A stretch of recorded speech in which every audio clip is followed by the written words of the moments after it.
Assalamualaikum warahmatullahi wabarakatuh.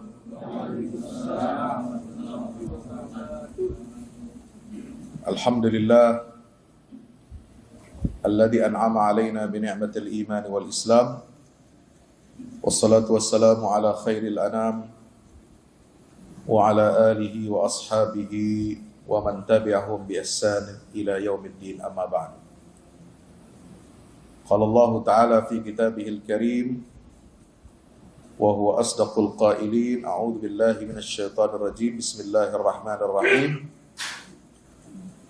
Wa awrathna al-qauma alladhina kanu yastad'afuna masyariqal ardi wa magharibaha allati barakna fiha wa tammat kalimatu rabbikal husna 'ala bani Israila bima sabaru wa dammarna ma kana yasna'u fir'aunu wa qaumuhu wa ma kanu ya'rishun.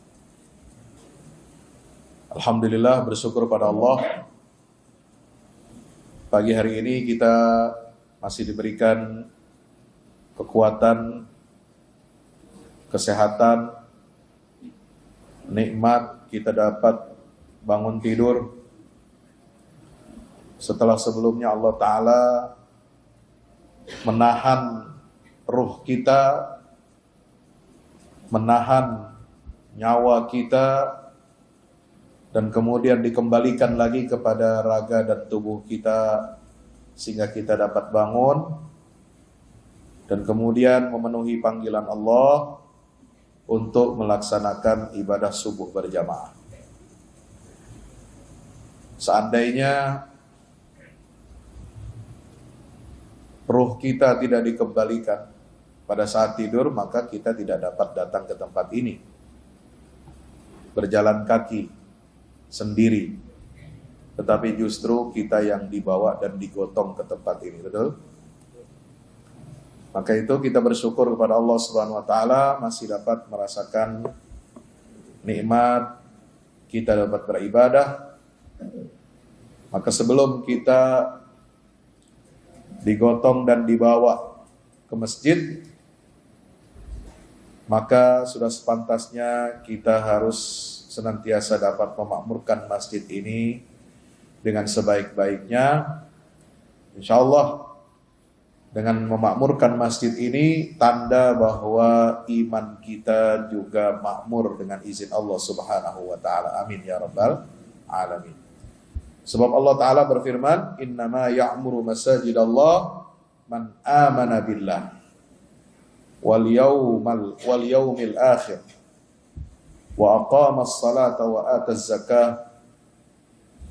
Siapa orang yang memakmurkan masjid Allah, itu adalah salah satu tanda yang sangat kuat ya, bahwa kita ini beriman kepada Allah dan beriman kepada hari akhir.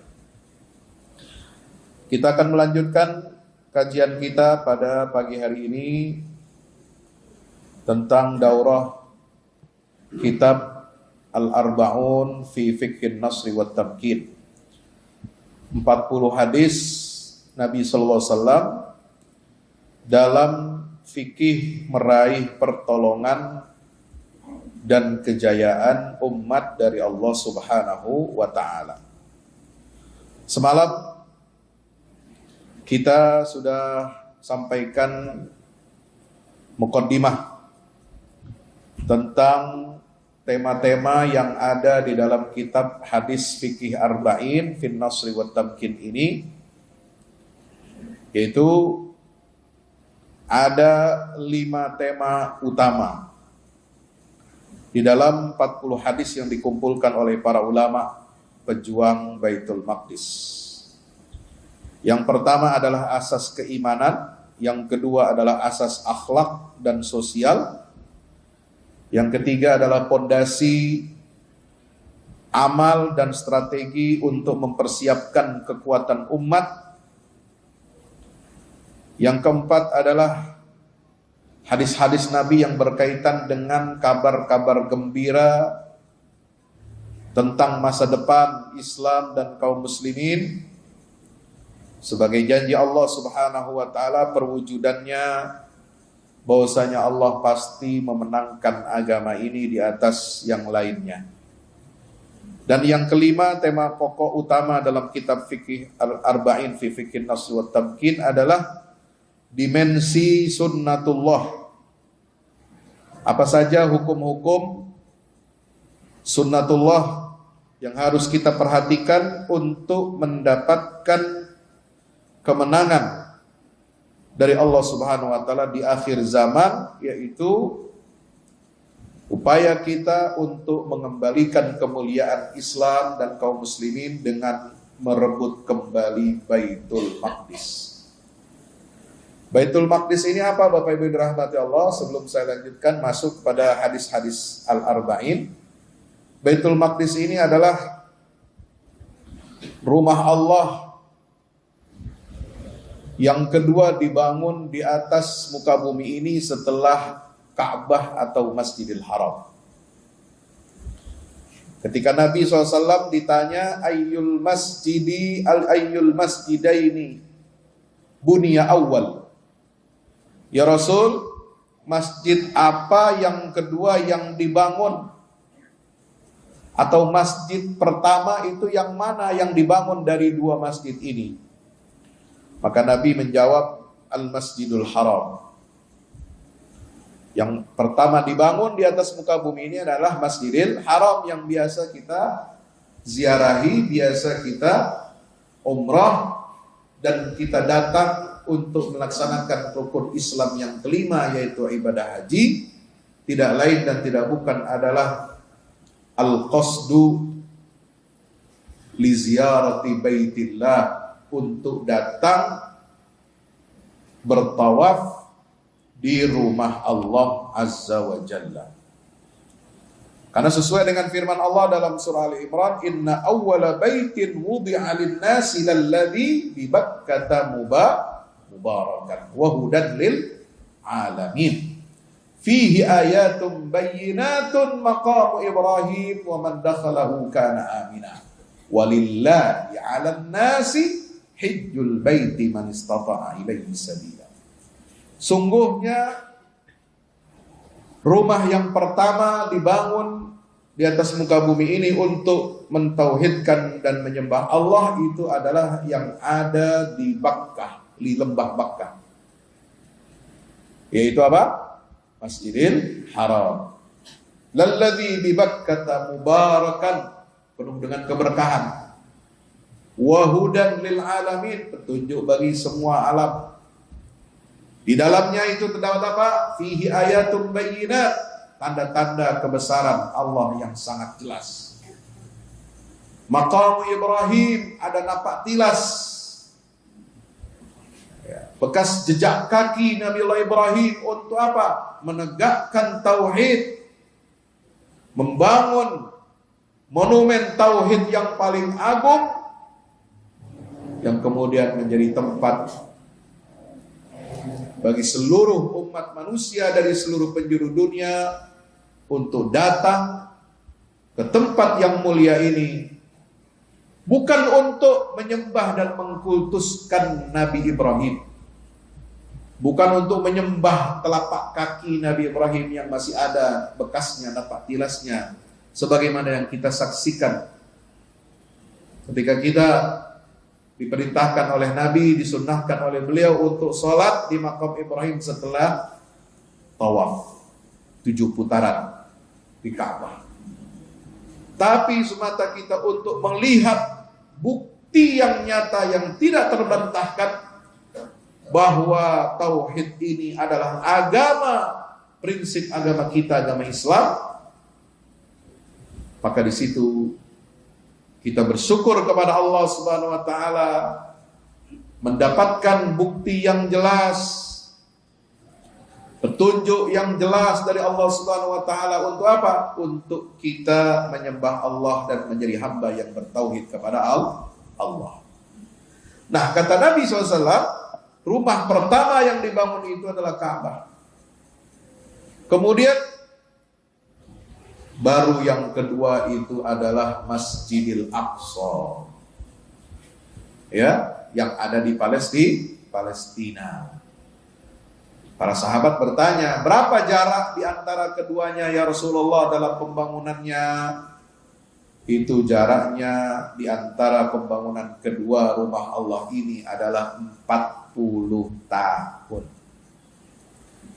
Maka Allah Ta'ala menghubungkan dan mengaitkan dua rumah itu dalam satu ikatan. Diikat dalam satu ikatan. Kita umat Islam tidak boleh melupakan dua masjid ini, meninggalkan dua masjid ini. Tidak boleh hanya memperhatikan salah satunya. Kita pergi haji dan umrah hanya ke Baitullah di Mekah, tapi kemudian kita melupakan Masjidil Aqsa. Maka Allah Ta'ala perjalankan Nabi Muhammad sallallahu alaihi wasallam dalam peristiwa Isra dan Mi'raj, yaitu sebelum menerima perintah kewajiban salat 5 waktu di Sidratil Muntaha, Allah perjalankan Nabi kita untuk Isra dan Mi'raj dari mana? Masjidil Haram ke Masjidil Aqsa. Subhanalladzi asra bi'abdihi lailan minal Masjidil Haram ilal Masjidil Aqsa alladzi barakna haulahu. Negeri yang diberkahi oleh Allah itu disebut di dalam Al-Quran ini ada 6 ayat, yaitu pertama surat Al-A'raf ayat 37 tadi yang kita baca, ya, wa awrathnal qaumal ladzina kanu yastad'afuna masyariqal ardi wa maghariban allati barakna fiha. Yang kedua dalam surat Al-Isra ini tadi ayat 1 tentang peristiwa Isra Mi'raj. Yang ketiga surah Al-Anbiya ayat 71, wa najjaynahu wa lutan ilal ardi allati barakna fiha, bahwasanya Baitul Maqdis adalah tempat yang diberkahi oleh Allah sebagai tempat hijrahnya Nabi Ibrahim dan Nabi Lut. Nabi Ibrahim setelah selamat dari apa? Kobaran api, Allah perintahkan beliau hijrah ke Baitul Maqdis. Wa najjaynahu wa lutan, dan juga Nabi Lut. Setelah kaum Nabi Lut di negeri Sodom dihancurkan, dibinasakan oleh Allah karena mereka melakukan perbuatan fahisyah, perbuatan berhubungan sejenis dengan sesama jenis, maka mereka dihancur leburkan negerinya oleh Allah Ta'ala dengan apa? Dengan dilemparkan batu berupa batu api dari neraka. Setiap batu dari api neraka itu sudah tertulis nama orang yang akan dihancurkan oleh Allah Ta'ala.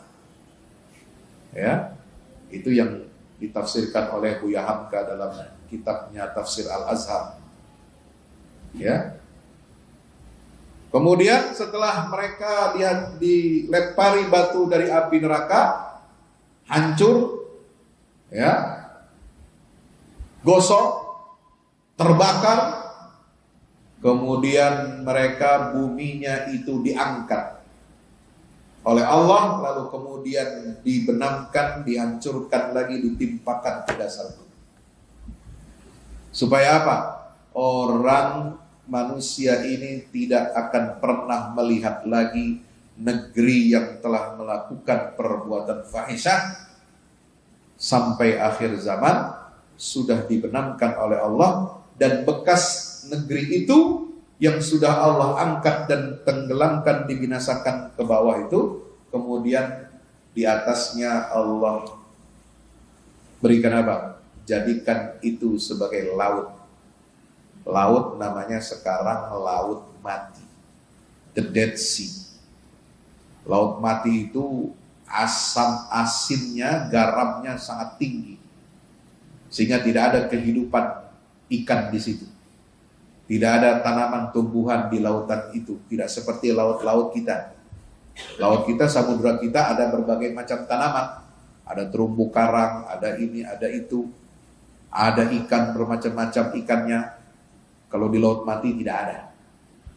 Manusia kalau ya masuk ke dalam air di situ, dia akan mengambang karena saking tingginya kadar garamnya. Itulah hukuman yang telah Allah berikan kepada kaum Nabi Lut di negeri Sodom.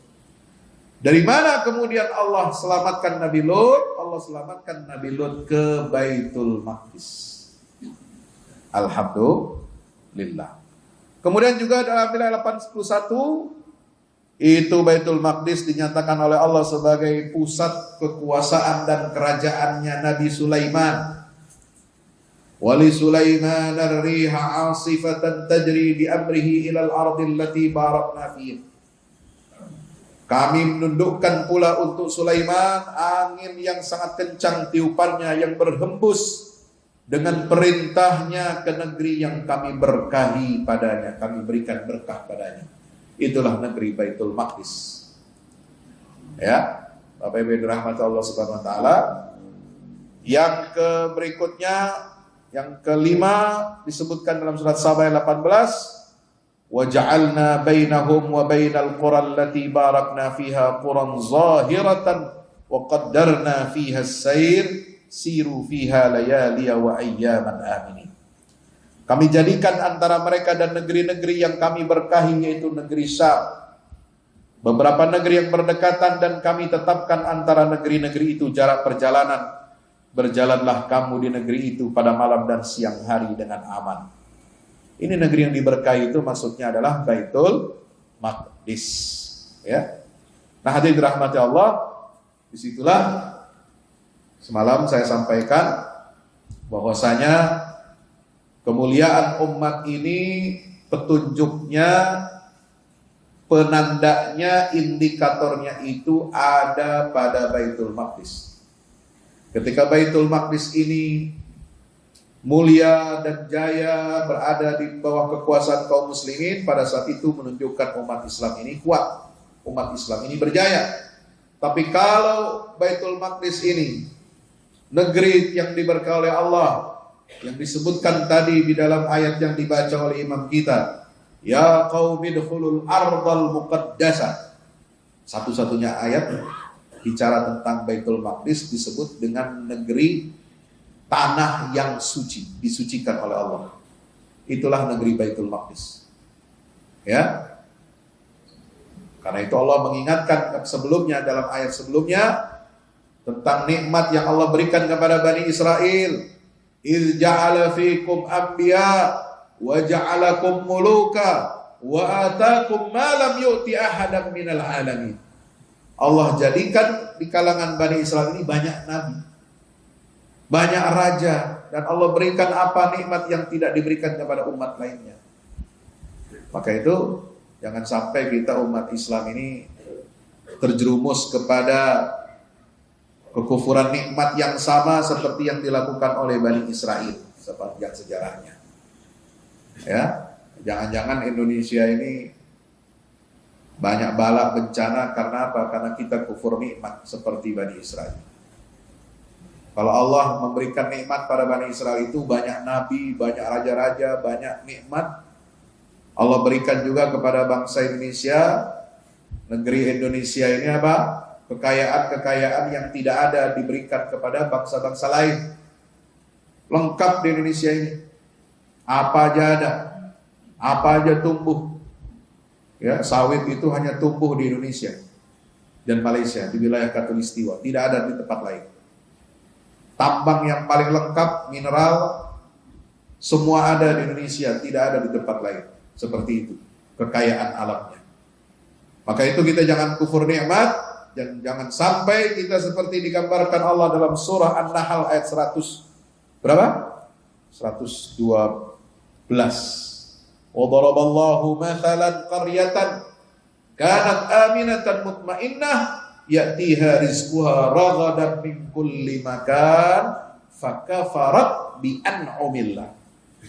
Allah telah membuat perumpamaan. Ini dulu perumpamaan untuk apa? Negeri Mekah.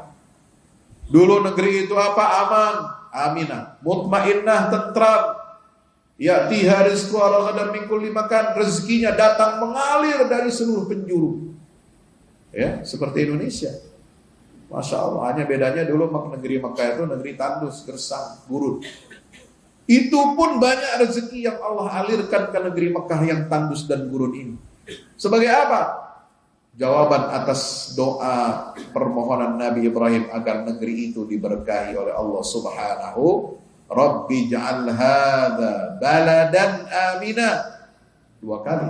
Rabbi ja'al hadzal balada amina.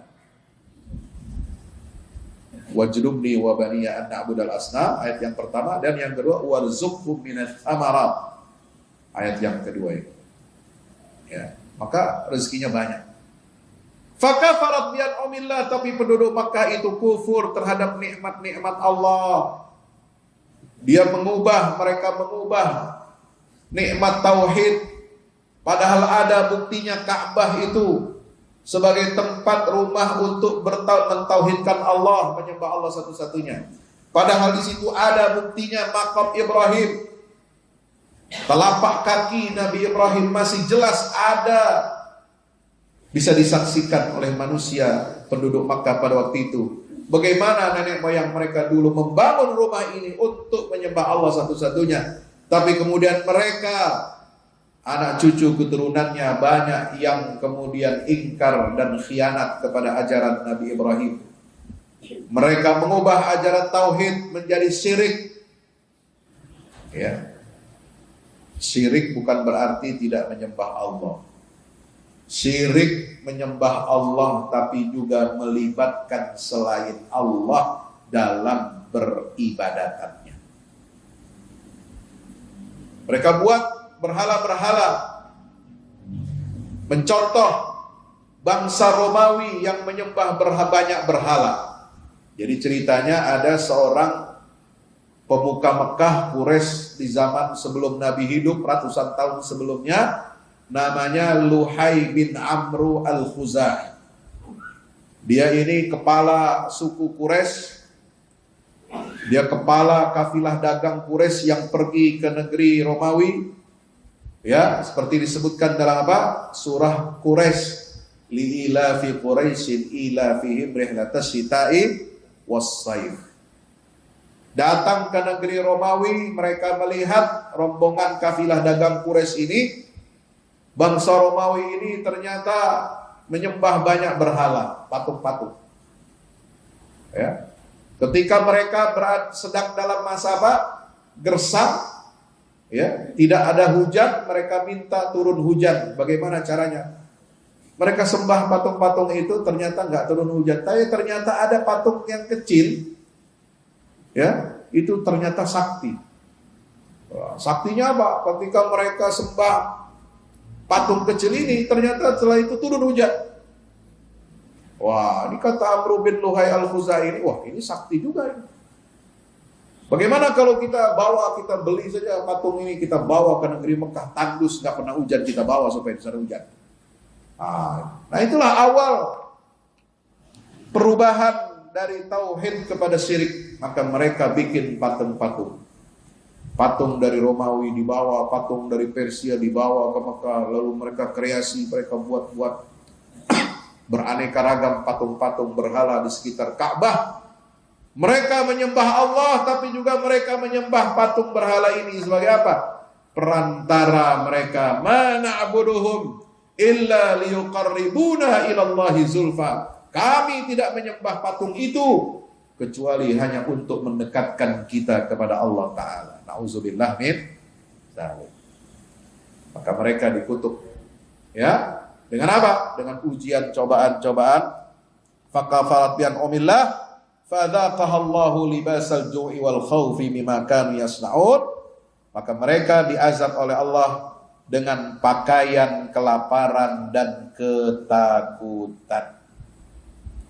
Hadirin dirahmati Allah, maka itu kita umat Islam harus menjaga dua rumah Allah ini yang merupakan pusaka dari Nabiullah Ibrahim alaihi salam, warisan Nabi Ibrahim kepada kita umat Islam. Allah menggambarkan dalam surah Ali Imran ayat berapa? 6768. Inna awlan nasi bi Ibrahim lalladzina tabauh wa hadzal nabiyyu walladzina amanu. Sungguhnya orang-orang yang paling berhak dengan ajaran Nabi Ibrahim, paling berhak dengan pribadi Nabi Ibrahim itu siapa? Adalah orang-orang yang istiqomah yang komitmen dan konsisten mengikuti ajaran tauhidnya Nabi Ibrahim alaihissalam. Wa hadzan nabiyyu, dan nabi ini yaitu Nabi kita Muhammad sallallahu alaihi wasallam, walladzina amanu ma'ah, dan orang-orang yang beriman kepada beliau. Maka mari kita baca kitab hadis-hadis arba'in fi fiqhin nasli wa tamkin ini dengan 5 tema di atas yang semalam kita sudah sampaikan. Itu hadis yang pertama ya, tentang apa? Di sini judulnya Al-Hadithul Awal Istihdharun Niyat wal Ikhlas. Menghadirkan niat dan keikhlasan. Setiap amal harus dimulai dengan niat dan keikhlasan karena Allah. Ibadah, keluarga, belajar, bekerja, membangun negeri, membangun persyarikatan, membangun semua unsur-unsur yang dapat menguatkan umat ini harus dimulai dari apa? Niat yang ikhlas karena Allah.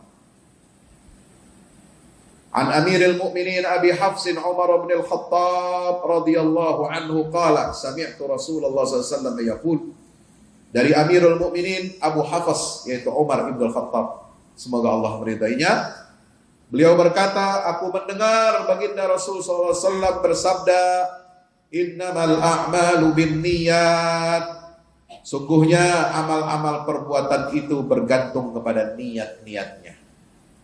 Wa innama likulli imri'in ma nawa, sebab segala sesuatu ya akan mendapatkan apa? Likulli imri'in, setiap orang itu akan dilihat apa yang dia niatkan. Faman kanat hijratuhu ila dunya yusibuha, siapa yang hijrahnya untuk mencari dunia, untuk mendapatkan dunia, ya, au ila imra'atin yankihuha, atau niat hijrahnya untuk menikahi seorang wanita, fahijratuhu ila ma hajara ilaihi, maka hijrahnya dinilai oleh Allah sesuai dengan niat dia berhijrah. Nah, ini apa konteks hadis ini untuk kita zaman sekarang? Ya, kita lihat, kita ingin membangun keluarga, ingin membangun masyarakat, ingin membangun umat, ingin membangun persyarikatan, semua dimulai dari niat yang benar. Ya, sebab apa?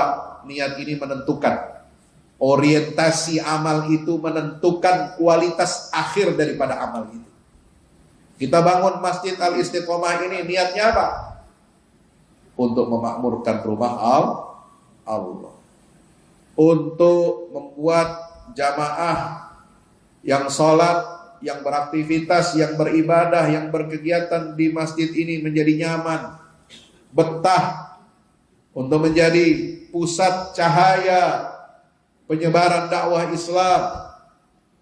Untuk apalagi niat kita, ya, untuk memberdayakan umat, niatnya untuk menjalankan sunnah Rasul sallallahu alaihi wasallam, memakmurkan masjid.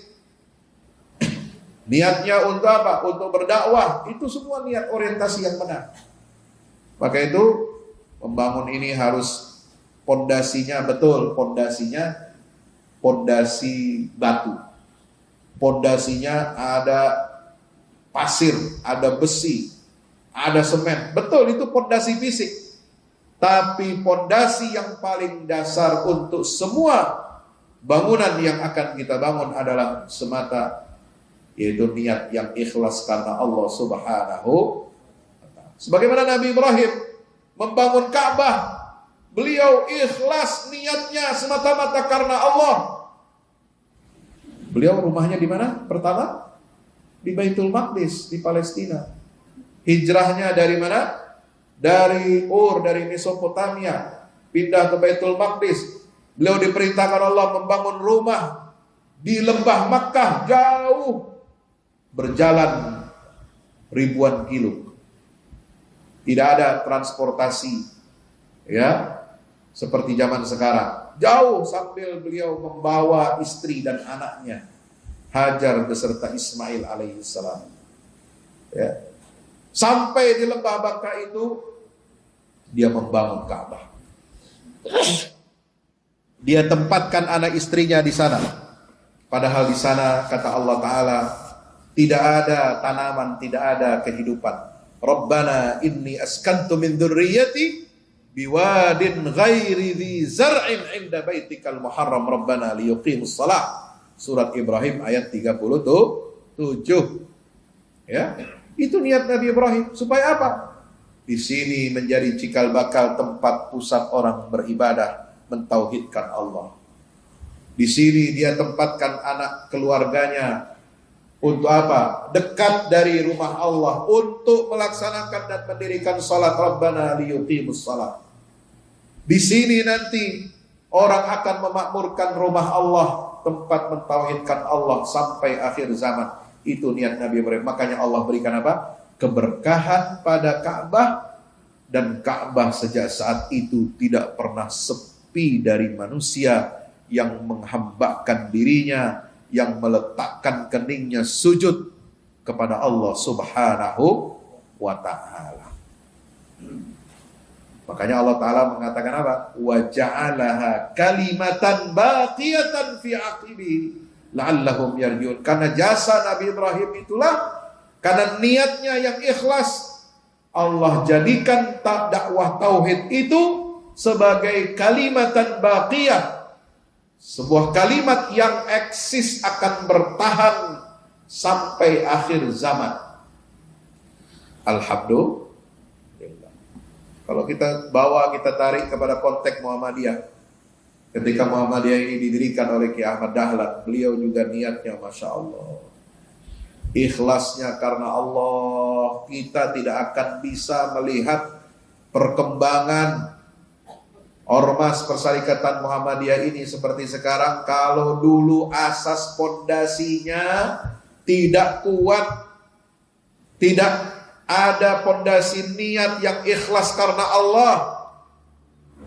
Ya, itu pondasi yang ditanamkan Kiai Ahmad Dahlan ini luar biasa. Berangkat dari Al-Quran, surah Wal Asri ditafsirkan, surah Al-Ma'un ditafsirkan. Dua modal surat Al-Quran inilah yang menjadi cikal bakal Persyarikatan Muhammadiyah. Ya. Niat yang ikhlas untuk apa? Mengembalikan umat ini kepada tauhid yang murni, yang lurus. Niat mengembalikan umat ini kepada agama Allah yang lurus dan benar. Niat untuk memberdayakan umat ini yang miskin, yang bodoh, yang tertinggal dari bangsa-bangsa lain, dari penjajah. Kita jadi apa? Jadi keset. Kita jadi jongos penjajah. Kita tidak menjadi umat yang mulia. Kuntum khaira ummatin ukhrijat linnas. Maka Ki Ahmad Dahlan ingin mengembalikan umat ini kepada posisi yang mulia. Khaira ummatin ukhrijat linnas, umat terbaik yang Allah keluarkan untuk seluruh umat manusia. Inilah niat pondasi kita. Sehingga alhamdulillah pondasi yang kuat akarnya itu, ya, itu kemudian tumbuh menjadi apa? Menjadi batang pohon yang besar. Asluha thabitun wa far'uha fis sama tu'ti ukulaha kulla hinin bi'izni rabbiha. Akar yang kuat menghujam di bumi, kemudian dahan pohonnya, rantingnya besar menjulang sampai ke langit dan membuahkan hasil yang bisa dirasakan oleh banyak manusia. Ini semua bergantung kepada niat yang benar karena Allah Subhanahu wa ta'ala. Insya. Hadis yang kedua, at-tamassuk bil haqq wa thabat at-ta'ifatil mansurah. Hadis yang kedua yaitu terkait dengan apa? Berpegang teguh kepada kebenaran dan keteguhan hati kelompok yang akan diberikan pertolongan oleh Allah Azza wa Jalla. An Abdurrahman bin Yazid bin Jabir anna Umair bin Hani haddathahu qala sami'tu Muawiyah 'ala al-mimbar yaqul sami'tu Rasulullah sallallahu alaihi wasallam yaqul.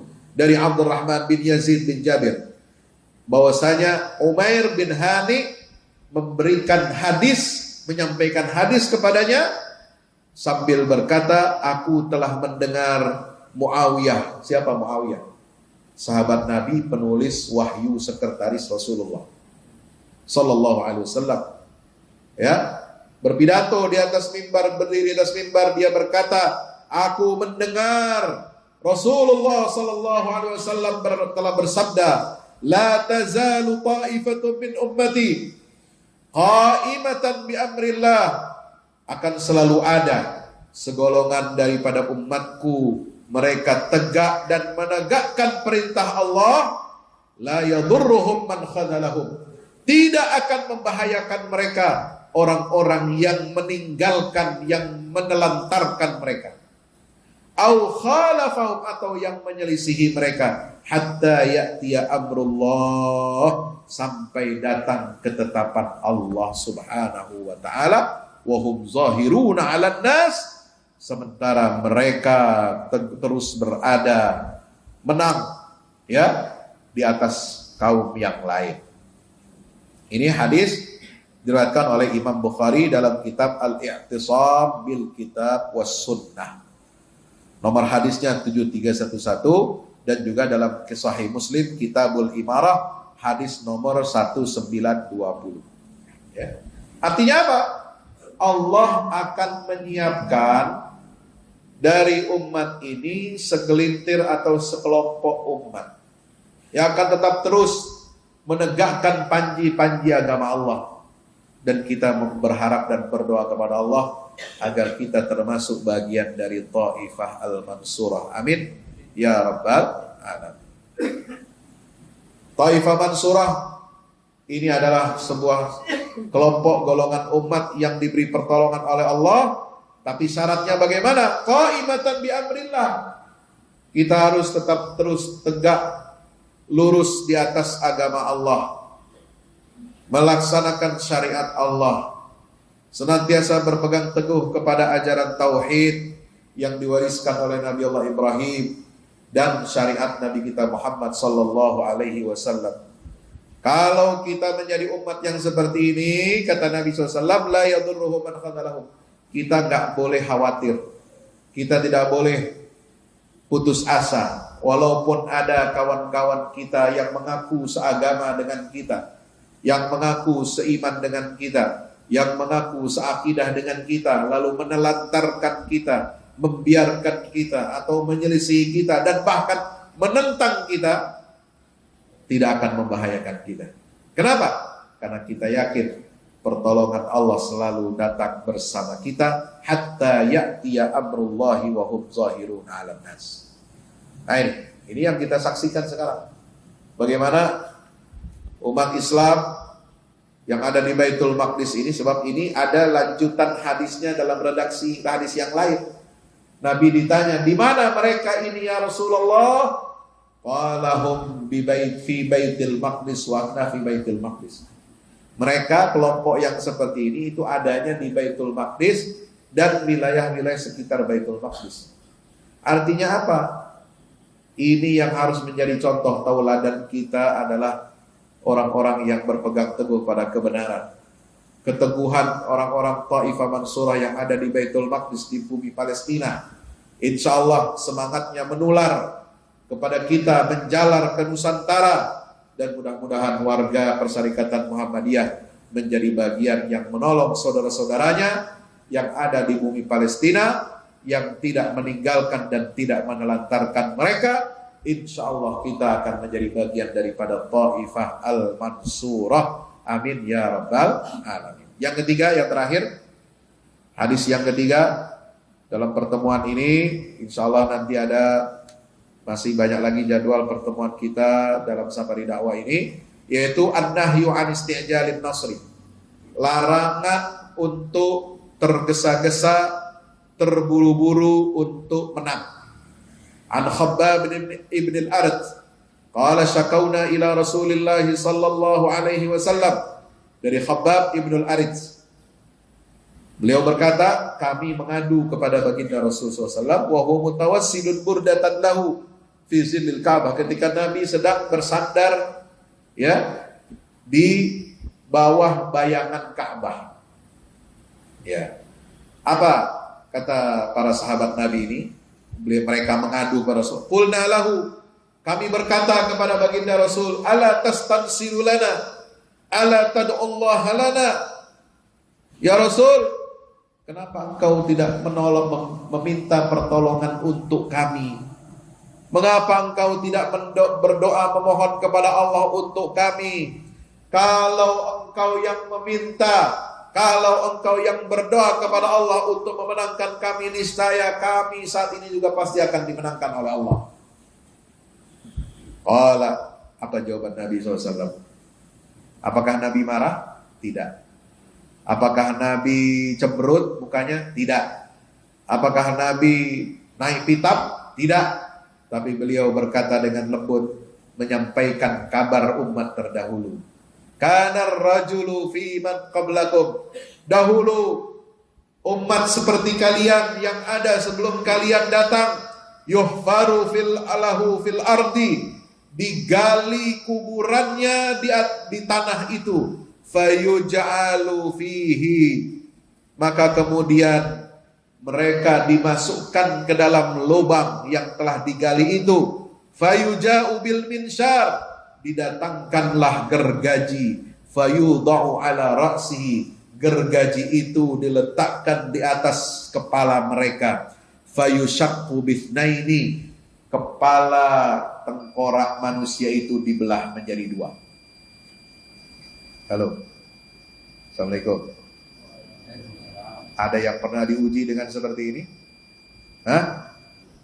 Dilemparkan kita ke dalam lubang, bukan lubang buaya di Jakarta, ya, bukan lubang untuk menggali tambak, bukan. Ini lubang untuk penyiksaan. Didatangkanlah gergaji besi besar, ya, untuk apa? Membelah kepala manusia menjadi dua. Wa ma yasudduhu dzalika an dinih, itu tidak menyebabkan mereka lari dari agama mereka. Gak kapok dia menjadi orang bertauhid walaupun diancam bunuh, diancam kepalanya dibelah menjadi dua. Wa yubshatu bi absyatil hadid, lalu didatangkan sisir dari apa? Dari besi. Ada sisir besi. Maduna lahmihi min azamin aw asabin, ya, sisir besi itu kemudian mengupas, ya, dagingnya sehingga terkelupas daging itu dari tulangnya. Ma yasudduhu dzalika an dini, itu tidak menyebabkan mereka keluar dari agama Allah. Wallahi, demi Allah, la yutimmanna hadzal amra, dia Allah Ta'ala akan menyempurnakan perkara agama Islam ini, hatta yasirar rakibu min San'a, sampai orang yang berkendara berjalan dari San'a. San'a itu di mana? Di negeri Yaman. Ila Hadramaut, ke negeri Hadramaut. La yakhafu illallah, tidak dia takut kecuali hanya kepada Allah. Awidhi'ba ala ghanamih, ya, juga tidak ada seorang yang berjalan menggembala kambing, dia tidak takut kepada serigala yang akan memangsa hewannya atau kambing-kambingnya. Gak takut. Jadi akan diberikan rasa aman. Walakinnakum tasta'jilun, tapi kalian ini tergesa-gesa. Ya, maka itu kita harus yakin dengan janji Allah. Dialah yang akan menyempurnakan agama ini dengan sebaik-baiknya, sampai semua umat manusia ini merasakan aman, damai, tenang, dan tentram, mendapatkan janji Allah berupa kemenangan dan kejayaan, insya Allah. Mudah-mudahan kita semua umat Islam, wabil khusus warga Muhammadiyah, dapat kita mengamalkan 3 hadis yang pertama dari Al-Arba'in fi Fiqhin Nas wa Tamkin ini, ya. Mudah-mudahan kita menjadi golongan Taifah Mansurah. Mudah-mudahan kita dapat meluruskan niat kita, mengikhlaskan niat kita karena Allah, dan mudah-mudahan kita mendapatkan pertolongan dari Allah, mendapatkan keamanan, ketenangan, dan kedamaian sampai hari kiamat nanti. Amin ya rabbal alamin. Demikian yang dapat saya sampaikan dengan mengucapkan hamdalah. Alhamdulillahirabbil alamin. Alhamdulillahilladzi bi ni'mati tatimmus shalihat. Subhanakallahumma wa bihamdika asyhadu an la ilaha illa anta astaghfiruka wa atubu ilaik. Terima kasih atas perhatiannya. Mohon maaf atas segala kekurangan. Nasrun minallah, fathun qarib, wa basyiril mu'minin. Wassalamualaikum warahmatullahi wabarakatuh.